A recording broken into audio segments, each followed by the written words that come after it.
Baik, kita akan mulai dulu dari nyobain cpp.sh ya. Nah, ini kita mulai ngoding nih. Mulai ngoding. Silakan teman-teman buka dulu aja cpp.sh-nya. Nah, ini cpp.sh. Oke. Nah, di sini tuh ini bagian untuk kita ngoding ya. Ini bagian untuk kita ngoding. Yang ini untuk menjalankan program yang run ini. Kemudian nanti outputnya muncul ya di bawah sini gitu ya, otomatis. Nah, kita akan mulai dari mempelajari dulu struktur ya, struktur dari bahasa C++ ya. Nah, bahasa C++ itu punya yang namanya kita nyebutnya fungsi ya. Punya yang namanya fungsi utama. Fungsi utama ini diawali dengan int, int main gitu ya, fungsi utama. Kemudian diikuti dengan kurung buka dan kurung tutup. Kemudian dilanjutkan dengan kurung kurawal dan ditutup dengan kurung kurawal penutup gitu ya. Atau kalau di ini nyebutnya kita bracket ya. Nah, seperti ini. Jadi struktur dasar dari bahasa C++ itu ada fungsi ini gitu ya. Di mana nanti coding kita itu dijalankan di sini ya. Dijalankan di dalam sini gitu ya, di dalam sini. Nah, ini yang pertama harus teman-teman pahamin dulu gitu ya. Kalau misalkan struktur dasar dari C++ itu dimulai dengan int, main fungsinya ya, kurung buka, kurung tutup, kurung kurawal, enter, kemudian ditutup dengan kurung kurawal penutup. Gitu. Ini mohon maaf kalau yang coret-coret. Jangan coret-coret dulu ya, biar tidak mengganggu. Gitu. Ya, silakan dicoba dulu. Ini struktur dasarnya, gitu ya. Kayak gitu. Nah, standarnya kalau yang C++ di komputer itu kita ada yang namanya file header atau library yang sudah bawaan dari C++-nya ya, atau sudah bawaan dari compilernya, ya. Bagi yang rekan-rekan yang belum tahu compiler ini apa, jadi compiler ini digunakan untuk mengubah bahasa C++ menjadi bahasa mesin gitu ya. Karena ketika dijalankan itu bukan C++ lagi tapi sudah jadi bahasa mesin. Nah, itulah yang kita gunakan gitu ya, compiler namanya. Di sini teman-teman dalam website ini udah ada compilernya juga gitu, jadi bisa langsung dijalankan. Nah, umumnya file header standar untuk di C++ itu ada yang namanya eh, IOStream ya, seperti ini, IOStream. Nah, jadi teman-teman kalau mau nambahin library atau nambahin file header, kita nyebutnya file header ya atau library, bisa dengan menambahkan include, pagar, include. Kemudian ini apa namanya? Oh, lebih kecil, lebih besar. Nah, kemudian diisi dengan IOStream. Dan harus rekan-rekan ketahui C++ itu case sensitif ya. Artinya huruf besar dan huruf kecilnya itu harus sesuai gitu ya. Nah, ini kalau misalnya kita jalankan kan ini aman ya, nggak ada error, nggak ada output juga, memang nggak ada output. Nah, tapi kalau misalkan tiba-tiba nih teman-teman salah nulis ya, int main, misalkan mainnya gede gitu ya.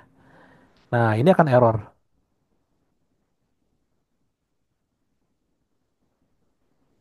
Agak lama ya, karena dia harus mengcompile dulu. Alternatifnya kalau yang ini lambat, teman-teman bisa menggunakan yang one compiler ya, yang ini. Ada satu lagi. Kalau yang ini lambat, bisa menggunakan yang one compiler. Nah, yang ini.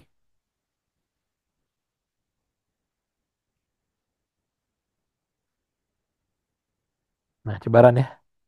Nah, error tuh ya, error. Saya akan coba pakai yang ini aja ya, biar lebih gampang. Error, karena memang harus kecil hurufnya, gitu ya. Ya, itu dulu. Kita pelan-pelan ya, biar teman-teman masuk nih. Biar masuk terutama bagi yang baru ya, bagi yang baru yang belum mengenal bahasa pemrograman sama sekali gitu ya. Biar masuk dulu nih, gitu. Jadi harus kecil ya hurufnya ya, harus kecil. Oke. Terus di dalam sini, misalkan nih kita mau ngeprint Hello World. Hello World itu umum di bahasa pemrograman, di mana rekan-rekan bisa bikin coding Hello World gitu ya dengan untuk nyoba-nyoba aja gitu ya, nampilin ke layar Hello World gitu ya. Nah, itu standarnya kita menggunakan IO stream ini ya, menggunakan IO atau input output stream gitu ya. Nah, di mana kalau di C++ itu bisa menggunakan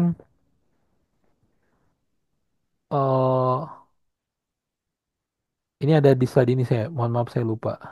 Oh, cout ya, bisa menggunakan cout. Nah, bisa menggunakan cout di mana mungkin kalau kalau standarnya gini ya, standarnya kita harus tambahin std gini. Std cout gitu ya.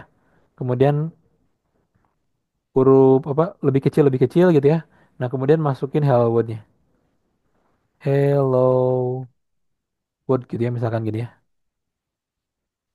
Nah, kemudian statement atau perintah di C++ itu harus diakhiri dengan titik koma ya. Wajib ya, harus diakhiri dengan titik koma gitu. Ini kalau kita run, nanti hasilnya adalah akan menghasilkan hello world ya. Akan menghasilkan tulisan hello world seperti ini. Gitu ya. Seperti itu. Nah, untuk std ini sebetulnya bisa kita persingkat ya. Kalau teman-teman cuma mau nulisnya gini doang ya, nulisnya cuma tanpa std, jadi cuma nulis out doang, itu bisa sebetulnya disebut dengan menambahkan using namespace std. Nah, sekarang kalau mau buka out itu udah nggak perlu pakai std lagi ya, udah nggak perlu gini lagi, gitu ya. Jadi menggunakan using namespace std ini.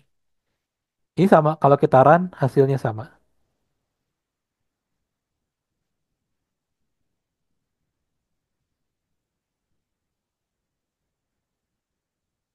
Agak lambat ya, kalau agak lambat bisa coba pakai yang ini ya, bisa coba pakai yang satunya lagi ya.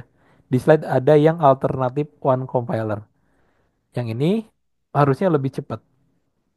Tuh, lebih cepat. Ya bisa menggunakan yang one compiler kalau misalkan sekiranya di eh, cpp.shi itu eh, lambat gitu ya, seperti itu.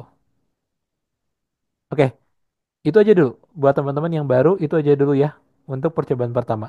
Dan sebenarnya di sini kalau misalkan kita mau nambahin return, bisa ya. Return itu fungsinya untuk mengembalikan ke komputer ya, return nol, mengembalikan nilai value nol ke komputer gitu ya. Bahwa kita nggak ngembalin apa-apa lah istilahnya gitu. Gitu. Nah, standarnya gitu ya. Ini standar Hello World yang ada di C++. Gitu ya. Nah, kalau kalau teman-teman masih misalkan masih bingung gitu ya, masih bingung, diulang lagi aja ya, diulang lagi sampai nanti paham gitu ya sebetulnya. Dan biasanya lebih paham kalau misalkan di praktikum, dipraktekan gitu ya, seperti itu. Oke. Nah, kita lanjutkan ke nyoba di Walkwie-nya ya. Ke nyobain di Walkwie. Nah, ini. Walkwie.com bisa diakses, ini ada linknya di sini. Nah, ini di Walkwie itu ini ini Walkwie-nya ya. Ini tempat kita ngoding di sini. Kemudian yang ini tuh tempat kita ngerangkai ya, bikin rangkaian. Kemudian di sini bisa nambahin komponen gitu ya. Kemudian bisa nambahin ini buat ngedebug dan lain sebagainya bisa di sini ya. Alternatifnya Walkwie kalau misalkan Walkwie lambat juga sebetulnya nanti ada alternatif menggunakan Tinkercad ya. Teman-teman juga bisa menggunakan Tinkercad. Oke. Nah, beda dengan sebetulnya ini C++ juga ya. Sebetulnya C++ juga si jadi coding Arduino itu sebenarnya C++ gitu ya. Tapi karena kita menggunakan framework Arduino, otomatis si strukturnya itu menjadi berbeda gitu ya. Strukturnya jadi berbeda.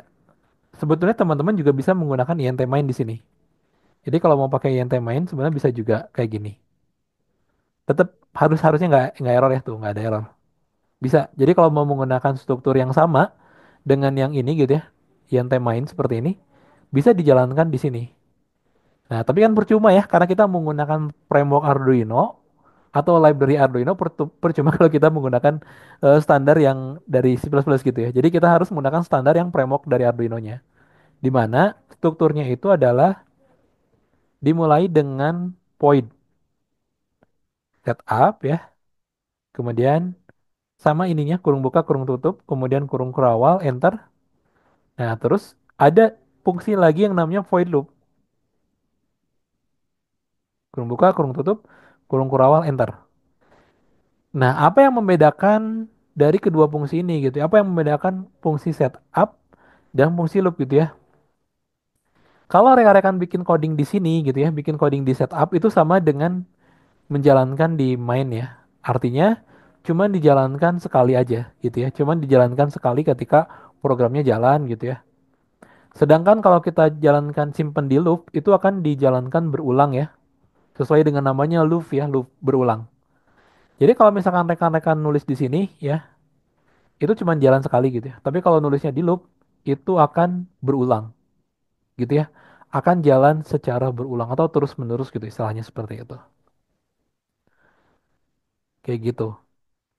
Nah, yang perlu rekan-rekan ketahui ketika mau bikin Hello World di Arduino ya, itu agak berbeda dengan sistemnya dengan bikin Hello World di C++ yang dari komputer. Kalau kita bikin C++ yang dari komputer ya, kita kan ngeprint Hello World ya.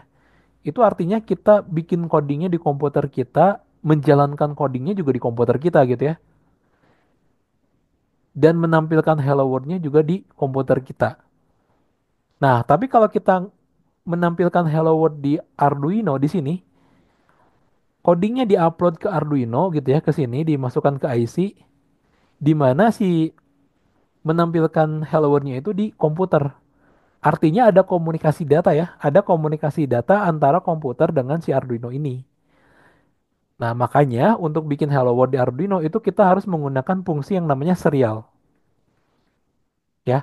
Fungsi serial ini adalah komunikasi data dari Arduino ke komputer menggunakan serial atau menggunakan jalur USB ya. Menggunakan jalur karena USB ini kan dihubungkan ke laptop ya atau ke komputer secara serial komunikasinya. Nama komunikasinya serial gitu ya. Nah, di sini teman-teman bisa pilih yang begin ya, begin 9600. Serial.begin 9600. 9600 ini adalah kecepatan ya. Jadi 9600 bit per detik. Kecepatan pengiriman data dari Arduino ke komputer kita. Gitu ya. Nah, kalau mau misalkan mau ngeprint hello world, tinggal tulis aja serial.println atau .print juga bisa hello world. Nah, gitu. Saya ulangi ya. Jadi kalau rekan-rekan bikin Hello World di sini, di C++ gitu ya, ini codingnya di compile di komputer, dijalankan di komputer, dan si Hello World ini tampil di komputer juga. Kalau menggunakan C++ yang ini. Tapi kalau menggunakan Arduino, ya menggunakan microcontroller, itu si codingnya di compile di komputer, di-upload ke IC microcontroller, kemudian pesan Hello World-nya itu sebenarnya dijalankan di IC ini. Jadi si coding ini dijalankan di IC si microcontroller ini gitu ya dan nanti ditampilkan di komputer sehingga kita perlu komunikasi serial gitu ya seperti itu. Nah, kita coba start simulasinya. Nanti hasilnya hello world. Sama juga ya, hasilnya sama juga. Gitu. Oke, itu dulu ya. Itu dulu untuk basicnya gitu ya, untuk strukturnya gitu ya. Yang penting rekan-rekan paham dulu nih, fungsi ini untuk apa gitu ya. Yang ini untuk apa gitu ya.